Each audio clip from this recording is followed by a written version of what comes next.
vita a volte la tragedia si trasforma in festa e ce ne rende l'avvenente principessa. Attraverso le mie emozioni, le mie sensazioni, i miei dolori, le mie speranze di una vita migliore, trova una speranza pure tu.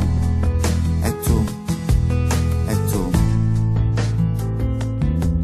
A 10 anni l'età e l'incoscienza è stata gente che t'ha fatto notare. A te piacevano i bambolette, trovava belle vestite mamma, e non capivo qual era la ragione, perché ogni cosa era bella a metà.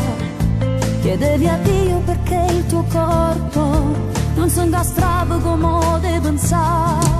A 13 anni l'amico del cuore, ovvero femmina da fatta sentire, ed in quel bacio sognavi il futuro, ma vostra vita da fatta scegliere. E confessasti tutto a tua madre, che è stata l'unica che t'ha aiutato.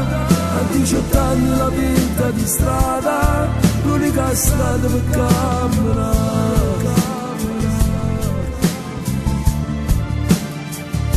Per camminare.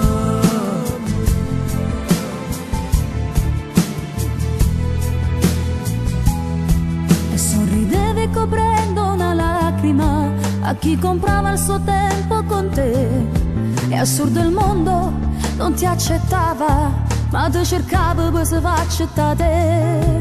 Dopo 10 anni di questo dolore, di questo grande tormento interiore, forte a sinistra dal lato del cuore, ed hai cambiato ogni cosa di te. E finalmente hai creato un lavoro, e finalmente hai trovato l'amore. E in questa guerra tra il corpo ed il cuore, quella che vince davvero sei tu. Oggi mi sento una donna felice e mi basto, mi completo. Ho afferrato la vita con forza e l'ho spinta verso di me. Oggi, nonostante tutto e tutti, il mondo mi appartiene e io appartengo al mondo. Come dicevo, nella vita a volte la tragedia si trasforma in festa e ce ne rende l'avvenente principessa.